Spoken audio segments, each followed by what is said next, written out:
La consolidation de relations bilatérales d'amitié et de coopération entre la République démocratique du Congo et l'Ouganda à travers des projets structurants d'intégration régionale est à l'ordre du jour à Kampala qui accueille ce lundi 12 mai 2026 la cérémonie de prestation de serment et d'investiture du président Yoweri Kaguta Museveni, réélu pour un nouveau mandat à la tête de son pays lors de la dernière présidentielle.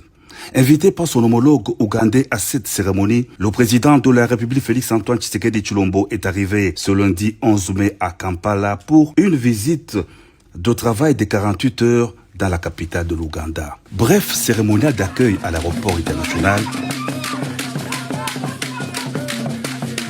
Le cortège présidentiel s'est ensuite ébranlé vers le centre-ville d'Entebbe. Premier temps fort de la journée, la rencontre de deux chefs d'État au State House, le palais présidentiel. Le président de la République Félix-Antoine Tshisekedi Tshilombo a été chaleureusement accueilli par son homologue de l'Ouganda, Yoweri Museveni. Chaud de poignée de main, les deux hautes personnalités ont eu un tête-à-tête d'une heure élargi à quelques membres du gouvernement congolais et ougandais. Ils ont ensuite rejoint au chapiteau du palais présidentiel leurs délégations respectives, arrivés au terme des travaux de la réunion interministérielle de la 9e commission permanente conjointe entre la République démocratique du Congo et l'Ouganda, des travaux qui ont abouti à des conclusions jugées convergentes pour la signature d'accords bilatéraux. Dans son allocution, le président Yoweri Museveni a fait le point des échanges fructueux qu'il a eu avec son homologue de la RDC Félix-Antoine Tshisekedi Tshilombo sur le plan de la sécurité, des infrastructures avec le projet de la route de Kasindi, Beni, Butembo, des commerces avec notamment l'exploitation en commun du pétrole. Intervenant à son tour, le président de la République a aussi salué le contenu des échanges avec son homologue ougandais, échanges qui ont permis l'évaluation notamment de la collaboration entre les forces armées de la RDC et de l'Ouganda, qui devrait se poursuivre et se renforcer, et de la coopération bilatérale à travers la signature des protocoles d'accord. Le tout pourra bien se dérouler pour le bien-être des populations de deux pays grâce à la paix, a renchéri le chef de l'État.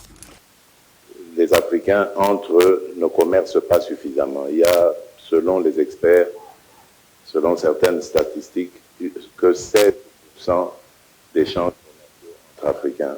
Le reste des échanges, nous, Africains, le faisons avec le reste du monde. C'est inacceptable.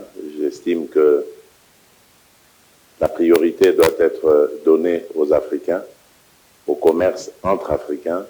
Et là, comme je disais, c'est une étape importante qui va nous amener évidemment à franchir ce cap.